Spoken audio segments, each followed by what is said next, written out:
Hello achievers, मैं हूं प्रभात, तुम्हारा केमिस्ट्री टीचर। तो जेई मेन सीरीज में आज जो डिस्कस करने हम जा रहे हैं that is the questions from phenol. और लास्ट वीडियो में तुमने जरूर देखा होगा अल्कोहल और ईथर के ऊपर जो क्वेश्चन आए तो हमने डिस्कस किया था। और फिनॉल के ऊपर टोटल 6 क्वेश्चन आए हैं, सेशन 1 सेशन 2 दोनों मिला के। अभी हम डिस्कस करने जा रहे हैं उन्हीं 6 क्वेश्चन को डिटेल सॉल्यूशन के साथ। तो let's start with the very first question.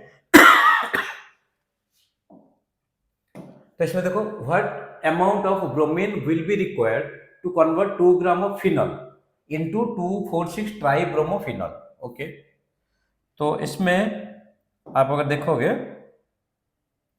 तो ब्रोमीन फिनॉल प्लस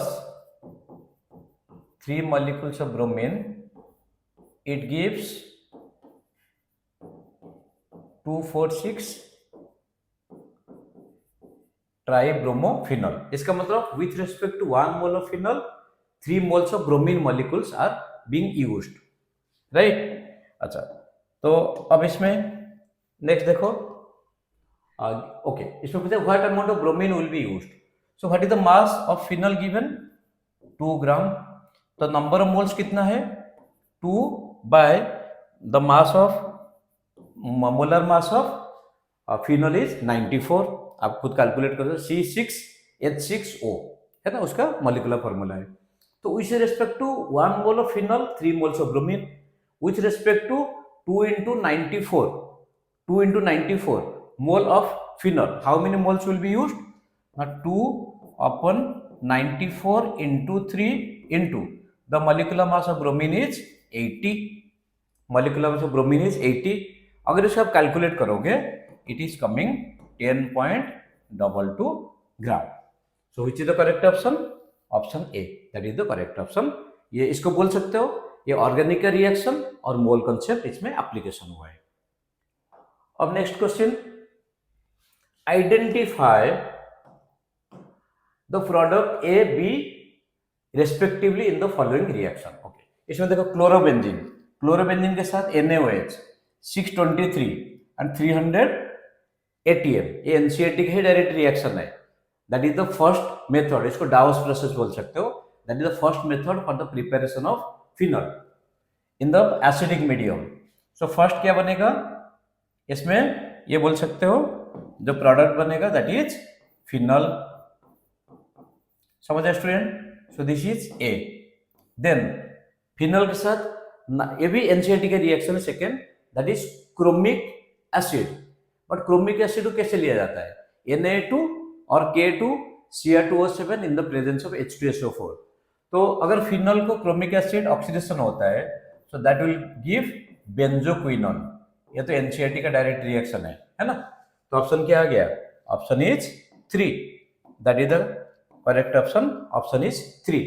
समझ आया? फर्स्ट फिनॉल बनेगा फिर बेंजोक्विनोन बनेगा। अब next question, steam volatile compounds among the following are.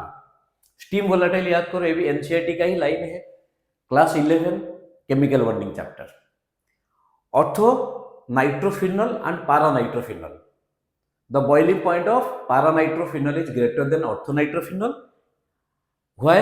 Because in paranitrophenol intermolecular hydrogen bonding is present, and in orthonitrophenol intramolecular hydrogen bonding। Intermolecular hydrogen bonding boiling point को increase कराता है और intramolecular hydrogen bonding boiling point को decrease कराता है। तो इसका मतलब जहां पे इंट्रामोलिकुलर हाइड्रोजन बॉन्डिंग होगा बॉइलिंग पॉइंट डिक्रीज होगा और कंपाउंड क्या बनेगा? The compound will become steam volatile, है ना।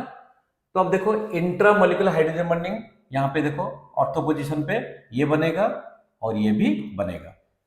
तो अगर इंट्रामोलिकुलर हाइड्रोजन बॉन्डिंग बन रहा है तो फिर क्या बनेगा? ये कंपाउंड स्टीम वोलेटाइल हो जाएगा। इसमें देखो पारा पोजीशन पे नहीं होगा, ये भी पारा पोजीशन पे नहीं होगा। तो ए और बी मीन्स ऑप्शन क्या आ गया? Option is 3, means these two compounds are steam volatile due to the presence of intramolecular hydrogen bonding. अब चलो next, least acidic compound among the following. तो लीस्ट एसिडिक क्या है? इसमें हम एसिडिक कैरेक्टर कंपेयर कर लेते हैं जो चारों कंपाउंड दिया है। तो सबसे ऊपर जो होगा SO3H होगा, इसमें ज्यादा सोचने की जरूरत नहीं है क्योंकि SO3H ग्रुप जो है that is mineral acid. Mineral acid का एसिड स्ट्रेंथ ज्यादा होता है as compare to the organic acid. ये ऑर्गेनिक एसिड हो गया। इसका मतलब सबसे ऊपर जो हो गया ये हाईएस्ट एसिडिक, फिर this means c b then c. ठीक, हम ऑर्डर ही बता देते हैं, उसके बाद हाईएस्ट लोएस्ट तुम खुद ही समझ लेना।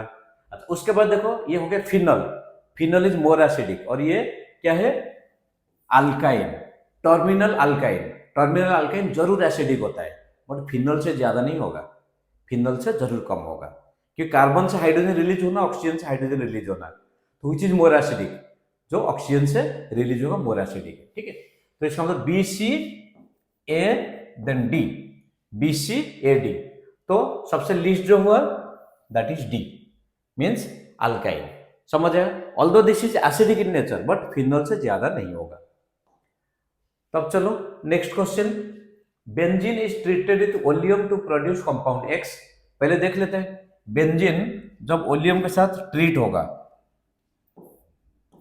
बेंजीन जब ओलियम के साथ ट्रीट होगा H2H2O7 ओलियम, तो क्या बनेगा, benzene sulphonic acid, benzene sulphonic acid SO3H, that is compound X.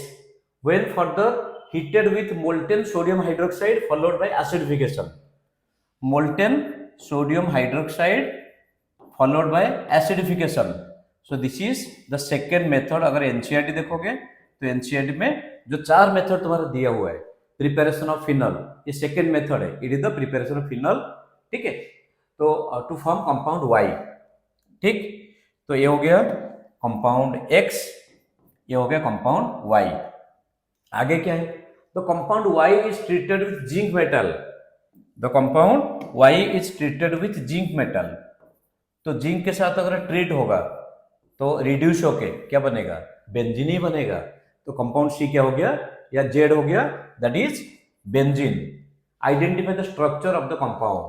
ये अब इसमें क्या आइडेंटिफाई करना है, तो डायरेक्ट NCERT का ही क्वेश्चन है, दैट इज ऑप्शन 2। समझ रहे students?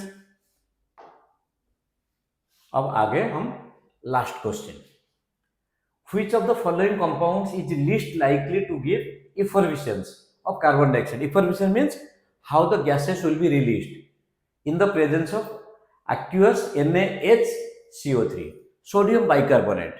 Sodium bicarbonate although basic है बट वीकली बेसिक, और रिएक्ट किसके साथ करेगा, जो स्ट्रॉन्ग एसिडिक है उन्हीं के साथ ही रिएक्ट करेगा, क्योंकि ये खुद वीक बेस है, वीक बेसिक सॉल्ट है, और वीक बेसिक सॉल्ट उसी के साथ रिएक्ट करेगा जो कि स्ट्रॉन्ग एसिडिक है। ठीक है, अच्छा अब देखो इसमें कार्बोक्सिलिक एसिड है, बिल्कुल उसके साथ रिएक्ट कर सकता है। फिनल था बट NO2 246 पोजीशन पे है, तो इसको हम पिक्रिक एसिड बोलते हैं। सो this is as strong acid as the mineral acid, ये भी NCERT का लाइन है ना, तो इसका मतलब ये भी इफर्वेशन दे सकता है। तो ऐसे नॉर्मल फिनल तो नहीं देता बट यहाँ पे एक NO2 ग्रुप है, ये भी दे सकता है, और ये नहीं देगा। ठीक है, ये नहीं देगा, इसका मतलब आंसर क्या हो गया, ऑप्शन इज 1, जो कि रिएक्ट ही नहीं करेगा। क्यों? क्योंकि खुद इतना स्ट्रॉन्गर एसिड है ही नहीं। So that is the right answer, that is 1। So student, with this we have discussed the 6 questions. Those are asked from the topic phenol. So with this we are going to wind up the session. Thank you very much for watching Prabhat Chemistry YouTube channel. God bless you all.